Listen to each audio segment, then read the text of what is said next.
नमस्कार, good evening दोस्तों, कैसे हो। भगवान से प्रार्थना करते हैं कि आप अच्छे होंगे और सब कुछ कुशल मंगल चल रहा होगा। स्वागत है आपका पाइन ट्री एकेडमी में।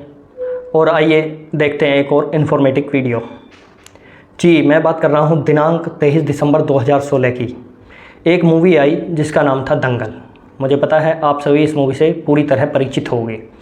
दंगल मूवी में बबीता फोगाट के बचपन का किरदार निभाने वाली एक्ट्रेस जिनका नाम था सुहानी भटनागर, उन्होंने क्या किरदार निभाया आपने देख ही लिया। दंगल मूवी को आपने देखा होगा, क्या किरदार था उनका। लेकिन हमारे लिए बहुत दुखद घटना है कि वो अब इस दुनिया में नहीं हैं। वो मात्र 19 वर्ष की उम्र में स्वर्ग सिधार चुकी हैं। तो आज जो इन्फॉर्मेटिव वीडियो ये लाने का मेरा मकसद है, उन्हीं के ऊपर ये वीडियो मैं बना रहा हूँ। उन्हीं को लेके क्या हुआ था सुहानी भटनागर जी के साथ, तो आइए जानते हैं। उससे पहले दोस्तों आपसे एक छोटी सी रिक्वेस्ट है, चैनल को सब्सक्राइब कर लीजिए और ऐसे ही इन्फॉर्मेटिव वीडियोज़ के लिए बेल आइकन को प्रेस कर दीजिए और अपने फ्रेंड्स के साथ शेयर कर दीजिए।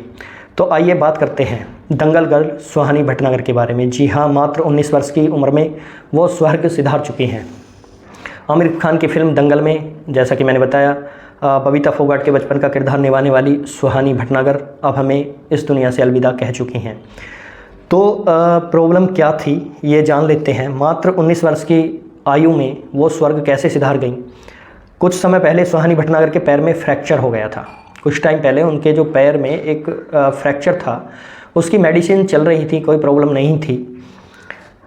उसके लिए जो सुहानी जी दवाएं ले रही थी तो वो प्रॉपर चल रही थी, लेकिन बीच में कुछ ऐसी दवाइयाँ उन्होंने ली, शायद या तो वो डॉक्टर ने सजेस्ट नहीं की थी या फिर डॉक्टर भी उन दवाओं से अनजान थे। उन दवाओं को लेने से सुहानी भटनागर जी के बॉडी में इन्फेक्शन हो गया। इन्फेक्शन होने के बाद जब जांच कराई गई तब पता लगा सुहानी जी को डर्मेटोमाइकोसिटिस था। डर्मेटोमाइकोसिटिस इस बीमारी को कहा जाता है जो दवाई से इन्फेक्शन बॉडी में हो जाता है। तो उसके बाद क्या हुआ कि सुहानी जी के पिता ने मीडिया को जो बताया, उन्होंने बताया कि पहले उनके एक हाथ में कुछ सूजन आ गई। तो वो इस बात से अनजान थे कि ये सूजन एक दिन मौत का कारण भी बन सकती है। अर्थात उन्होंने सोचा कि ये नॉर्मल सूजन है, लेकिन फिर धीरे धीरे उनके दूसरे हाथ में भी सूजन आने लगी। तब उन्होंने जांच कराई। जांच कराने के बाद पता लगा कि डर्मेटोमाइसिस हो चुका है, दवाएं पूरी बॉडी में रिएक्शन कर चुकी हैं और वो रिएक्शन पूरी बॉडी में फैल चुका है। फिर उसके बाद जैसे जांच करा के पता लगा कि डर्मेटोसाइसिस हुआ है, उसका डॉक्टर बताते हैं कि इस बीमारी का एकमात्र ही इलाज है स्टेरॉइड। बॉडी को स्टेरॉइड दिए जाते हैं, यही उसका एकमात्र इलाज है और कोई ट्रीटमेंट उसका अभी तक नहीं आया है। फिर लगातार स्टेरॉइड्स लेने से बॉडी की इम्यूनिटी पावर बहुत वीक हो जाती है और सुहानी जी के साथ भी यही हुआ। लगातार स्टेरॉइड लेने से उनकी इम्यूनिटी पावर बहुत कमज़ोर हो गई। कमज़ोर होने के बाद उनके लंग्स ने काम करना बंद कर दिया।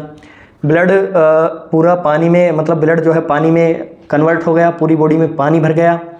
और डॉक्टर ने बताया कि इम्यूनिटी कमज़ोर होने के कारण सुहानी को अस्पताल में संक्रमण भी हो गया। उनके फेफड़े बिल्कुल कमज़ोर हो गए, जिसमें उनमें जो है लिक्विड जमा होने लगा, सांस लेना मुश्किल होने लगा और इस वजह से उनकी मृत्यु मात्र 19 वर्ष की उम्र में हो गई।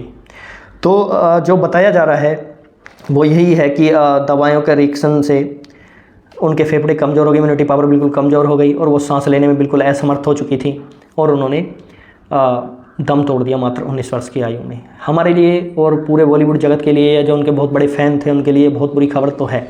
लेकिन वीडियो बनाने का उद्देश्य सिर्फ़ और सिर्फ ये है कि हमें इस खबर से सतर्क होने की ज़रूरत है। मीन्स मेरा कहने का मतलब ये है, इस वीडियो को बनाने का उद्देश्य ये है कि आपको सतर्क और जागरूक होना पड़ेगा। कैसे? एक तो हमें विदाउट डॉक्टर के प्रिस्क्रिप्शन के कोई भी मेडिसिन नहीं लेनी। कई बार हम क्या करते हैं कि ऐसे ही नॉर्मल हमें कुछ हुआ, कफ़ हो गया या कोल्ड हो गया, तो हम क्या है मेडिसिन स्टोर से लेके खा लेते हैं। हमें पता नहीं होता कि हमारी बॉडी उन मेडिसिन के अकॉर्डिंग कैसा रिएक्शन देगी।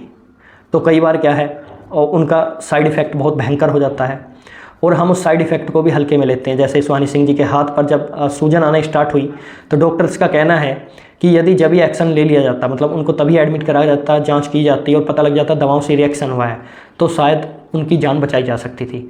लेकिन देरी होने के कारण हम उनकी जान नहीं बचा पाए, डॉक्टर्स उनकी जान नहीं बचा पाए।